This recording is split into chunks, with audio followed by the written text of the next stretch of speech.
Hola, ¿cómo están? Hoy les quiero contar un poco sobre la novela Polvo y ceniza. Polvo y ceniza, autor Eliezer Cárdenas Espinosa, año de publicación 1979, edición Esqueletra Editorial Primera, edición 2011. Páginas 350 y 22 capítulos. Pero antes quiero hablar un poco sobre este autor. Eliezer Cárdenas nació en 1950 en la ciudad de Cañar. Se casó en Cuenca con Carmen Patiño. En 1976 se graduó de la Facultad de Jurisprudencia de la Universidad Central con el título de licenciado en Ciencias Sociales y ganador del Premio Nacional de Novelas 1978. Del año 1977 a 1978 escribió la novela Polvo y ceniza. Lo hizo ganar el primer premio. Polvo y ceniza es la novela ecuatoriana que más se ha vendido, pero relativamente no le ha proporcionado riqueza al autor, por las ediciones fantasmas. Esta novela sitúa a Cárdenas en el pináculo de la narrativa ecuatoriana en los años 80. El humanismo y la marginalidad en Polvo y ceniza ejemplifica que el humanismo y la marginalidad son temas presentes en la obra Polvo y ceniza, ya que todos los personajes representados en la obra son profundamente humanos. Por ejemplo, Nahum se gana el corazón de los hombres de todas partes, ya que expresa un ideario de renovación social, pero al mismo tiempo demuestra un choque de valores y va en contra de sus propias ideas. Él también representa valores con una casualidad de percepción moral, expresamente manejada por un lenguaje popular y expresivo. También otros personajes representan morales plenamente humanos, pero al mismo tiempo reencarnan ambición y esperanza, van en contra de lo que está correcto. El tema de la marginalidad está representada a través de los delitos que cometen los personajes para luchar para salir de su clase social. También relacionados con la marginalidad están relacionados con un arraigo filial por la tierra y el combate constante del pueblo ecuatoriano contra sus opresores. Nahum Briones es producto de la marginalidad, ya que él es un producto de las tierras inhóspitas del sur de Ecuador y de las injusticias sociales y económicas de la época, especialmente la clase baja. Polvo y ceniza es una de las grandes y mejores novelas ecuatorianas. Esta novela trata sobre una vida, pasión y muerte de un héroe popular mítico, el bandolero Nahum Briones, quien se convirtió en tal al rebelarse contra una situación socioeconómica injusta e intolerante del agro austral ecuatoriano.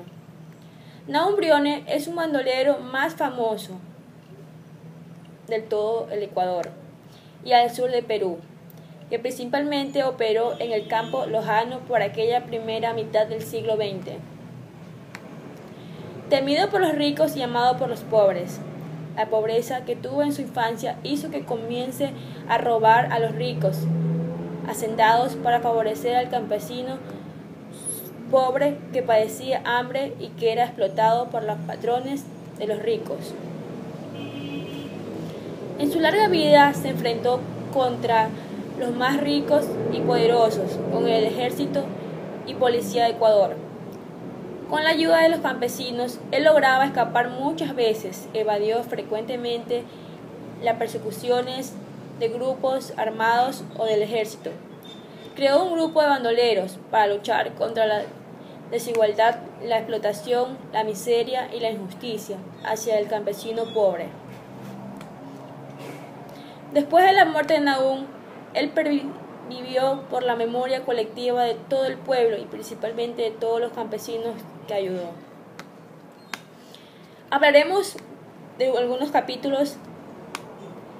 La obra empieza contando del obispo Macia, que regresa encorvado por el peso de los años, las frustraciones, la pérdida del poder luego de pasar 12 años en el Perú, desterrado por Eloy Alfaro, y encuentra que los hacendados siguen explotando a los hombres agricultores. ¿Te gusta esta vida?, pregunta el obispo. Horacio, un humilde herrero. quien le confiesa que su hijo Nahum, ante el hambre y la necesidad, ha robado. Esta le contesta: dile al muchacho que está perdido que más le valiera no haber nacido. Nahum veía tanta injusticia y necesidad que no comprendía por qué los perros del patrón comían mejor que los hijos de los pobres.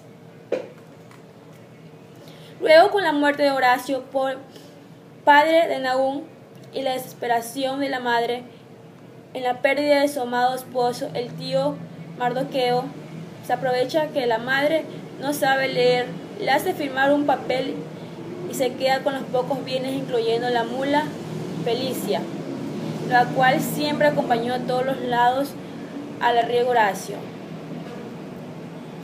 Cuando todavía era joven, Nahum, en una pequeña tienda, conoce a un bandolero alto, con ojos verdes y una extensa barba, llamado Pajarito, hombre de confianza, de chivo blanco, y le pide que lo deje unir a la banda de ladrones, para lo cual le pedían que tenga un caballo y que lo esperaba a las afueras del pueblo, por lo cual decide robarse la mula a su tío, mula que le había quitado a madre de Nahum. Pero fue descubierto por su tío en su intento de robar la mula y llevado a la cárcel.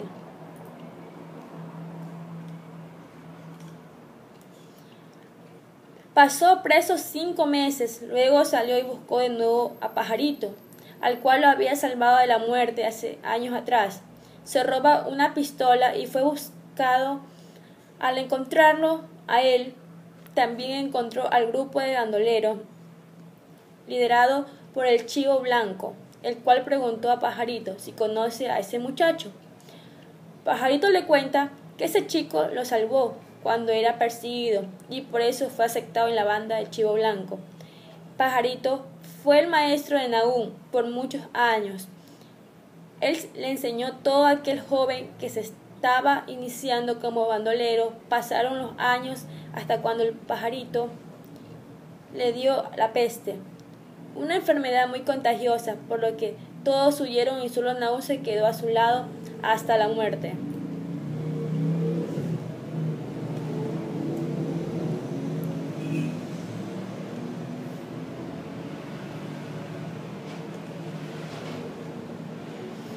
En una fiesta de un pueblo cerca de Macará, estaban unidos todos los bandoleros, chivo blanco, borracho, desafíos a sus obras, al tiro blanco. Pero solo Nahum aceptó la apuesta, trató sobre el perdedor, daba su arma al ganador. Aún le ganó a la Smith, al chivo blanco, que al principio no le quiso dar su arma, se negó, pero al final cumplió la apuesta. Luego los bandoleros pasan al mando de Nahum, Briones, a su pueblo de Cagonamá, y van a saquear la hacienda de don Julio. Felices roban la hacienda y la destrozan. Nahum encuentra sentado a Grigén en una silla de cuero y le dice que nadie podrá cambiar la realidad, que somos iguales que Dios, pero no ante los hombres. Nahum Briones en una cantina estaba ubicado en el centro Carimanga. Conoce a Víctor Pardo, un joven un poco gordo, que le da un poema que ha escrito. Sentado a Grigén en una silla de cuero y le dice que nadie podrá cambiar la realidad, que somos iguales que Dios, pero no ante los hombres. Nahum Briones en una cantina estaba ubicado en el centro Carimanga. Conoce a Víctor Pardo, un joven un poco gordo, que le da un poema que ha escrito. Acerca de ello le gusta tanto que hace que repita una y otra vez, hasta que se lo aprende de memoria. Luego de eso, Víctor no vuelve a saber nada de Nahum, por lo cual se dedica a ser juez de la pelea de gallos. Pero un día, de haber pasado algunos años, llega un hombre con sombrero a donde realiza las peleas de gallo. Lo llamó y le dice: él te está esperando en el mismo lugar, Nahum. Le pide que le lea el poema y también le propone que se una a la banda de Víctor acepta. Nahum se encuentra con un grupo de monjas y hombres que llevan cosas valiosas de oración a Dios. No les roba porque decía que era de Dios y con Dios nadie se mete. Pero a cambio pidió a una de ellas, aquella chica corrió por el campo, con un momento por defenderse la golpea y Nahum, cegado de rabia, la mata a machetazos. Fue su primera muerte. Chivo Blanco le dice que no hay muerte ni muertos iguales. Le explica cómo varía de acuerdo a la circunstancia del hombre, pero Nahum, a pesar de matar a algunos, todavía recuerda su prima muerta y lloraba ante los cadáveres de sus muertos. Nahum es invitado a la casa del senador, donde hay una gran fiesta. Cuando finaliza la fiesta, Rico, hacendado, le solicita a sus servidores para que pongan miedo y los peores trabajen y no le roben, que es hora de cambiar y que se volvería útil, pero él no se atrevió a responderle. Pensó que no valía la pena aterrorizar a los peores por un poco de plata. Su fama se extendió y bastante, y solo bastaba oír su nombre para que se llenara de miedo, y apareció mucha gente que decía ser Nahum Briones, gente joven, vieja, y que hasta apareció una Nahum Briones, mujer, y solo para lograr lo que quería. Sin embargo, el verdadero Nahum todos los mató. Dicen que aún después de su muerte aparecieron falsos Nahum Briones. Nahum recibe una carta quiteña, otro bandido de renombre, en la que le invitaba a Quito para volverse más fuerte en el camino que se encuentra con los Quirós. El viejo cuenta que ha sido ladrón, que no se disfruta de nada, que sus 3 hijos han muerto. Cuando llega a la capital busca quiteña y lo invita a quedarse una noche. Tiene un enfrentamiento águila. Quiteña es un agente de policía y Nahum Briones, por defender a su amigo, dispara y para su desgracia aquella bala mata de primer golpe a agente policial. En Quito es tomado preso y pasa en la cárcel 3 años y logra escapar y permanecer escondido por muchos días entre los desagües de la ciudad, donde pasa por mucha pobreza. Decide regresar a Loja y contar con sus amigos todas sus aventuras, pero se entera que ya no puede ni queda nada de sus amigos, o han muerto o han cambiado de vida. En el pueblo del Carmelo, los bandidos de Briones se enfrentan con los rurales y el ejército. Nahum hiere con el brazo al mayor. Nahum se casa con Dolores, una muchacha pobre que lo conoció en un baile. Luego ella le reclama que cambie de vida. Ella no se casó con un muerto famoso, sino con el hombre que bailó con ella. Pero él prefirió su vida de bandido y dejó a Dolores. El subteniente García descubre que Briones se encuentra en Piedra Lisa junto con Pardo y Rendolfo y cercados por el mayor de Filio y sus hombres, donde muere Nahum en manos del mayor de Filio, al igual que sus compinches que no alcanzaron a huir. El mayor de Filio dijo que no sabe cómo pasó, que fue suerte haberlo matado. Al bandolero más temido de Ecuador llevó el cuerpo del bandolero arrastrando en su caballo, le tapó la cabeza para que no le tomen fotos, porque él decía que no quería que el bandolero Nahum Briones esté después de su muerte por ahí en papeles de cantinas ni en tiendas. No quería que nadie lo recuerde como héroe, sino como un bandolero que huyó siempre de la policía, aunque los campesinos siempre lo recordaron como un héroe y como un bandolero.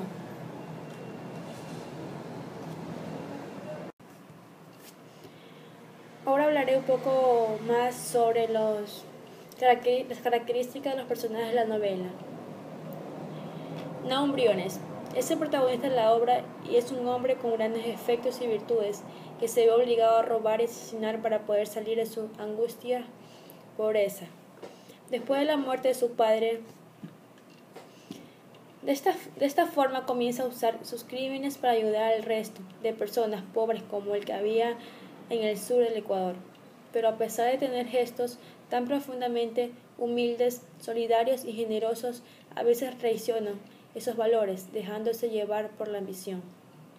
De esta forma, Nahum representa un personaje completamente humanizado, que demuestra las diferentes facetas de los hombres con la fama de un héroe. Mayor de Filio. El mayor de Filio representa al archienemigo de Nahum, ya que es el oficial que sigue todos sus rastros y los sigue constantemente para hacer justicia ante los varios crímenes de Nahum, entre los cuales están robos, violaciones y asesinatos. De esta forma, el representante de la ley, el orden y la perseverancia, ya que a pesar de tener poca evidencia de los paraderos de Nahum y a pesar de fallar constantemente en cuanto a su estrategia, jamás se rinde y lo busca hasta el fin. Así, después de varios años de intentos fallidos, él personalmente es quien logra matar a Nahum y terminar con sus actos heroicos. Víctor Pardo es un joven idealista y soñador que se le acerca valientemente a Nahum en un bar para leer un poema que escribió para él y su pandilla. Desde ese día comenzó a formar una estrecha relación con Nahum, ya que él lo necesitaba para que lo guíe de vez en cuando en temas espirituales y tomando decisiones. Pardo es un devoto socialista que cree en poder alcanzar la sociedad perfecta cuando todo el poder económico y social a los pobres. Además, él es un sofisticado intelectual y poeta que abandona su vida a su pueblo para ayudar a Nahum. Este simpático personaje es bastante naif y cree que todos los humanos son buenos y de esta forma representa la esperanza de un mundo mejor y de poder hacer el cambio de una sociedad llena de injusticias. Rindolfo. Opuestamente a Nahum, Rindolfo no cree en que deberían ayudar a los pobres con las riquezas que roban, sino que opina que deberían quedarse con ellas para volverse ricos, ya que la mayoría de gente a la que ayuda o no les agradecen jamás o terminan traicionándolos. Así, este personaje representa la ambición y hasta la misma discriminación. Profundamente ser una de esas personas hipócritas y exageradamente justificadas representa en la novela. Julio Aguirre. Julio es un gran hacendado, padre de Lucía, el amor platónico de Nahum. Él representa a la burguesía y a los poderosos de la época, pero de una manera que evoca respeto, ya que es valiente y sabio. Porque cuando Nahum le roba, él se le para sin miedo y le dice que las riquezas vienen y van y no son algo que jamás se podrá llevar a la tumba. Otros como Lucía, los Quirós, Dolores, el águila quiteño y entre otros personajes, quien forma parte de Polvo y Ceniza. En Polvo y Ceniza se recuerda a través de una narrativa con múltiples puntos de vista la vida y muerte del bandido lojano Nahum Briones, quien en los años 1930 se dedicó al robo en esa región de la Sierra Andina ecuatoriana. La riqueza narrativa de esta novela ha sido ya señalada por el crítico Antonio Zacoto. En esta obra predomina el tono lírico trabajado a través del uso de la metáfora, fragmentación narrativa y símbolo. Existe también en multiperspectivos y un rompimiento temporal que permiten observar a Nahum desde contradictorios puntos de vista y a través del tiempo. Hay en todo también un tono épico que indudablemente lleva a cabo identificaciones del héroe y el uso de múltiples voces narrativas que capturan las diferentes clases sociales que representan especialmente la voz colectiva que recoge los anhelos populares. Es indudable el valor literario de esta gran novela. Sin embargo, en este ensayo vamos a estudiar el elemento social y el trama junto al desarrollo de la figura histórica. El bandido Nahum Briones, los que crean una figura mítica, heroica. Esta semblanza nos da la imagen más completa de Briones, la que encontramos en los discursos oficiales, textos, historias y periódicos de la época. Para llevar a cabo este estudio es necesario discutir el significado de la palabra bandido y luego ver cómo el personaje se perfila a través de la novela en un sujeto que concretiza una serie de valores que lo dignifican y le garantizan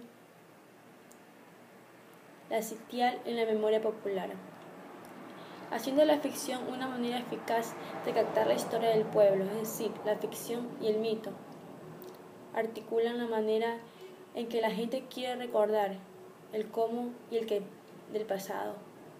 De esta forma, Polvo y Ceniza está firmemente ligada a la imaginación popular, así como los hechos sociales y políticos que definieron la historia de la región.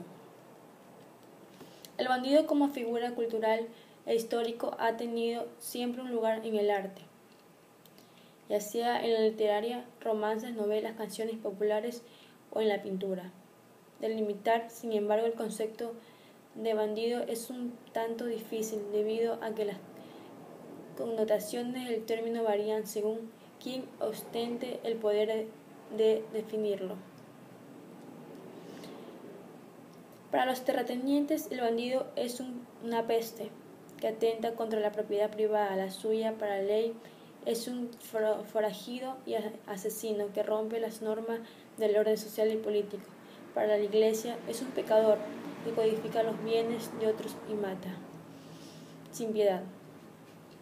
Para todos estos representantes del estatuto, que el bandido debe ser atrapado y castigado por atentar contra las leyes económicas, políticas y morales del Estado.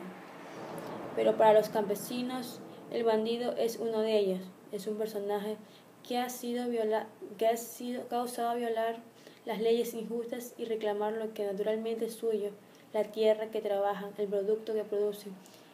Uno de ellos es un personaje que ha usado violar. De ahí que Briones sostiene que el sentido de justicia por el cual lucha. Dice que no es justo ver podrir el grano de los hacendados en los trojes mientras a nosotros el hambre nos enferma, que los perros de don Julio coman carne cuando nosotros nos hemos olvidado de su sabor. Podemos ver que en la literatura dos tendencias en el tratamiento y la definición del bandido, una científica que trata de definirlo y explicarlo desde una óptica histórica, política y económica, y otra que tiene raíces germánicas y románticas, que sugiere que en el bandido es un producto cultural, literario, que captura la imaginación y representa las necesidades del pueblo. En este ensayo tomamos ambas corrientes y tratamos de demostrar que no están separadas, sino bien se suplementan para darnos la creación y recreación de un mundo semítico. Es decir, solo porque existe un social bandido es posible crear y pensar en un personaje épico, romántico y heroico como Briones. El concepto de bandido como una que se enfrenta al estatus que ya y la justicia es lo que Eriks, el historiador inglés, determina una serie de condiciones necesarias para identificar a esta figura social. El bandido es un personaje que se encuentra en la sociedad agrícola a buscar restaurar el orden tradicional, es decir, es un reformador en un evolucionario, lucha porque el patrón satisfaga sus obligaciones con sus trabajadores, nunca roba o mata a uno de su grupo, social y cuando mata lo hace en defensa propia. Tiene gran movilidad y libertad, no tiene una familia, casa fija, no baja la cabeza ante la justicia. Su sensibilidad e individualismo no le permiten aceptar los abusos del patrón y el sistema. Quita al rico para darle al pobre. Comienza sus actividades por haber sido víctima de una injusticia, no porque le guste el crimen. Es admirar por su grupo social, el cual apoya en sus correrías. Muere gracias a la traición, ya que de otra manera sería imposible atraparlo. Tiene poderes mágicos que lo hacen casi invisible e invulnerable. En Polvo y Ceniza vemos que Nahum posee muchas de estas condiciones que lo identifican como un social bandido. Empieza su vida de bandido después de la muerte de su padre, un pobre riego honesto que muere en la más espantosa pobreza. La ley ampara de su tío, que queda con lo poco que deja el padre a Nahum para cobrarse una deuda. De ahí es que nace la furia y el sentimiento de impotencia del joven Nahum. Ese sentimiento crece cuando ve a Lucía, la hija del hacendado, quien nunca va a saber que existió. Así Briones toma una decisión amparada por las palabras de su padre, que los hombres se hacen malos por la necesidad, que de la pobreza es mala porque hace malos a los hombres, pero también es buena porque hace a los pobres buenos como los otros pobres. La resistencia del bandido contra el terrateniente lo eleva por sobre el criminal común. Dice Nahum: no robamos para enriquecernos, sino para darlo todo a los que nada tienen. Sus sueños no consisten en un enriquecimiento vil, sino en simplemente poder vivir como ser humano, de una manera decente, en donde nadie lo conozca. Comprarse una finquita, tener una familia. Nahum se asegura que no haya muertos ni robos. Este pueblo donde vive mi gente, mi familia, mis compañeros de escuelas, y sin embargo el elemento de opción individual está siempre presente. En bandido pueden hacerse malo, pues violar el código de honor y hacer cosas horribles, aclaran aún. No somos bandidos por vicios, por gusto o maldad, como creen las autoridades, los docentes, los curas, aunque acaso el tiempo, las persecuciones o el simple amor a esta vida no caben volviendo malos. Esta posibilidad de optar por la violencia y enriquecimiento personal es más real y quizás más probable del bandido de Robin Hood, por ejemplo. La historia del primer asesinato del bandolero Chivo Blanco refleja sus producciones y la libertad de seguir el camino que quería. Como consecuencia del miedo inspirado por el paso del gran cometa roja, la gente decide esconder su tesoro, aunque Chivo Blanco había prometido no robar a Dios, porque a él nadie puede quitarle nada, porque todo es suyo. En un camino se encuentra con una procesión de religiosos que llevaban sus tesoros de sus iglesias. Y supe de lo rico que era Dios. Sin embargo, Chivo Blanco, ante tanta riqueza, decide que no puede llevárselo todo y que se ganaría muchos enemigos con ese robo. Y es aquí cuando se da cuenta de la bella novicia que lleva el cáliz y decide no llevarse nada, sino quedarse con ella. Ninguno del grupo la defiende, todos cobardemente la abandonan y la defensa trata de escapar, aumentando la lujuria del bandido. Después de una breve lucha la captura y como todos cobardemente la abandonan. Y enloquecidos comienzan a machetearla por el coraje que ha demostrado la joven hasta matarla. El bandido reconoce que esa muerte ha sido un desperdicio, pero es su muerte y lleva consigo hasta que se le despegue el alma como la suciedad del cuerpo cuando te bañas. El caso de Chivo Blanco demuestra que no todos los campesinos deciden luchar contra la explotación, contra un sistema que lleva la de ganar, y no todos los bandidos matan en defensa propia y roban para dar a los pobres. Chivo Blanco tiene que que convertirse en un bandido social, porque no tiene la conciencia de cometer crímenes para un bien común. Su criminal no se distingue la violencia individualista y corriente basada en un deseo egoísta de velar solamente por sus propios intereses. En este elemento altamente personalista vemos la unión del personaje histórico-social con el mito literario.